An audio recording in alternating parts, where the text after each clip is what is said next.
नमस्कार। आप देख रहे हैं स्टार बिहार न्यूज और मैं हूं रंजीत मिश्रा। मेरे साथ बिहार के बड़े उद्योगपति, ग्रीन एक्सेल कंपनी के डायरेक्टर, वहीं भारतीय सेना के पूर्व अधिकारी, आशुतोष, भाजपा प्रदेश कार्य समिति के सदस्य आशुतोष शंकर सिंह जी हैं। तो सबसे पहले आपका बहुत बहुत स्वागत है सर। आपके चैनल के माध्यम से सभी व्यूअर्स को और जनता को मेरा सादर प्रणाम। भाजपा के आप कर्मठ नेता हैं। भाजपा के लिए आप कह सकते हैं तन मन धन से समर्पित होकर काम करते हैं। भाजपा के बारे में कहा जा रहा है, बिहार के नेता बाहुबली, शिवहर के पूर्व सांसद, उनका बयान है कि कमल को हाथी से रौंद देंगे। इस पर क्या कहना चाहिए? देखिए, ये सुनने में आया है कि हमारे बिहार में जो नेता हैं उन्होंने ये बयान दिया है, तो ये बयान बहुत बचकाना है। बचकाना इसलिए है कि आज भाजपा जो है, आज राज्य नहीं, देश नहीं, विदेश में चला गया है। ये विश्व की सबसे बड़ी पार्टी है और जहाँ पे हमारे जैसे ऐसे लाखों नहीं करोड़ों कर्मठ कार्यकर्ता हैं और उस फूल की रक्षा के लिए खड़े हैं, तो ऐसा कोई हाथी नहीं बना जो उस फूल को रौंद दे। और ये फूल तो कमल का फूल है जो कीचड़ में ही खिलता है। मैं तो उनको नसीहत देना चाहूँगा कि आप भी हमारी शरण में आ जाइए, यहीं आपका है। आप वैसे पार्टी के गोद में जाके बैठे हैं जिसने आपके समाज के लोगों को ये सोचने पे और करने पे विवश कर दिया कि उन्होंने अपने पूर्वजों के द्वारा दी गई टाइटल, जो सिंह लगाते थे, लोगों ने अपने नामों से हटा दिया कि कहीं पता ना चल जाए कि आप इस समाज से आते हैं। तो पहले तो आप भी अपने नाम के आगे लगाना चालू कीजिए, अपने बच्चों के नाम के आगे लगाना भी चालू कीजिए। और एक छोटे भाई होने के नाते मैं आपसे आग्रह करूँगा कि आप इन तरह के जो बचकाना बयान है उस सब से बात करने से आपके नाम में जो आपने जो कुछ इस समाज में कमाया है वो धूमिल होते जा रहा है।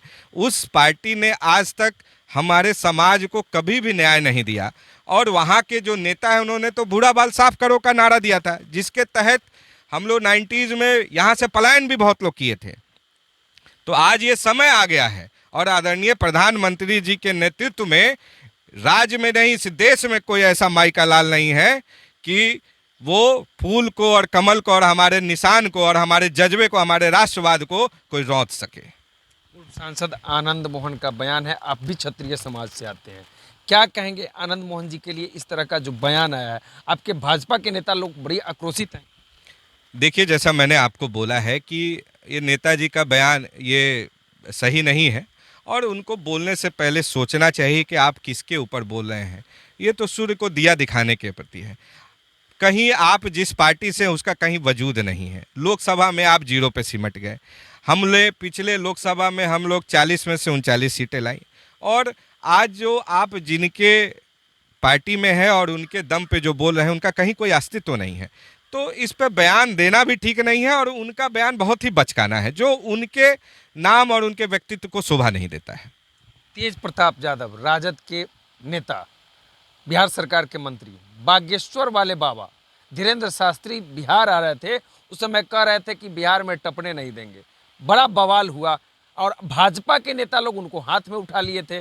मनोज तिवारी उनके सारथी बने थे, रामकृपाल यादव फूल लेकर खड़े थे, गिरिराज सिंह फूल लेकर खड़े थे। मतलब भाजपा के लोग बाबा लोगों को ज़्यादा अपने में ले रहे हैं और राजद वाले जो है लगातार अटैक कर रहे हैं। इस पर क्या कहें? देखिए, एक भाजपा कार्यकर्ता के होने के नाते मैं सभी लोगों से आग्रह और अनुरोध भी है कि किसी के भी धर्म और सेंटिमेंट से खिलवाड़ मत कीजिए।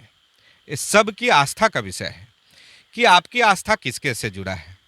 और बागेश्वर सरकार से बहुत सारे लोगों के, लाखों लोगों की आस्था जुड़ी है और बिहार नहीं, बिहार के बाहर भी अन्य राज्यों में भी जुड़ी है। तो इन सब चीज़ों से परहेज करना चाहिए। और रही बात तेजस्वी जी की, तेज प्रताप जी की, तो उनकी बात तो ऐसा है कि बउआ के हाथ में झुनझुना। उनके तो अपने घर में नहीं कोई सुनता है उनकी बात। और थोड़ा सा ये पर्सनल हो जाएगा, पर्सनल नहीं बोलना चाहिए, क्योंकि सब लोग जानते हैं, बिहार की जनता जानती है कि उनको भी जो पर्यावरण मंत्रालय दिया गया, एक झुनझुना के तौर पे दिया गया है, जहाँ पे कभी वो पेड़ पे बैठ के फ़ोटो खिंचाते हैं, कभी बाग बगियानों में घूमते रहते हैं। तो उनकी बातों को ज़्यादा तरहीज नहीं देना चाहिए, चूँकि वो पारिवारिक पार्टी है। और आदरणीय लालू जी ने भाई सरकार बनी है, अब बड़ा बेटा के होने के नाते भाई कहीं तो कुछ रखना है, तो उनको भी एक बउआ के हाथ में जैसा झुनझुना बोलते हैं उस तरीके से वो डिपार्टमेंट दे दिया गया है। वो अपना घूमते रहते हैं, वैसे उसके उस डिपार्टमेंट को भी उनके परिवार के लोग ही चलाते हैं, जिसमें उनके आदरणीय जीजा जी चलाते हैं, उनके प्यारे जीजा जी जो सबसे बड़े जीजा जी हैं वो ही चलाते हैं। तो तेज प्रताप जी के बाद को तेजू भैया की बातों को ज़्यादा उसमें सीरियस लेने की ज़रूरत नहीं है। और रही बात बागेश्वर सरकार जी की, तो आपने देखा होगा कि लाखों की संख्या में और श्रद्धालु बिहार राज्य के कोने कोने से उनके कार्यक्रम में आए, उनका कथा सुनी, हनुमान कथा सुनी, और सबकी आस्था है। भाई जिसकी जहां आस्था है उस आस्था को रहने दिया जाए, आस्था के ऊपर टीका टिप्पणी करने से बचना चाहिए। तो चलिए इस वीडियो को हम यही समाप्त करते हैं। ये हैं बड़े उद्योगपति, इथेनॉल के क्षेत्र में बिहार ही नहीं पूरे भारत में क्रांति लाने वाले रिग्रीन एक्सेल कंपनी के डायरेक्टर, वहीं भारतीय सेना में पूर्व अधिकारी रह चुके भाजपा के प्रदेश कार्य समिति सदस्य आशुतोष शंकर सिंह जी। तो चलिए सर, हमसे जुड़ने के लिए बहुत बहुत धन्यवाद। धन्यवाद। इस वीडियो पर आपकी क्या प्रतिक्रिया है, कमेंट करके जरूर बताइएगा। देखते रहिए स्टार बिहार न्यूज़। बहुत बहुत धन्यवाद।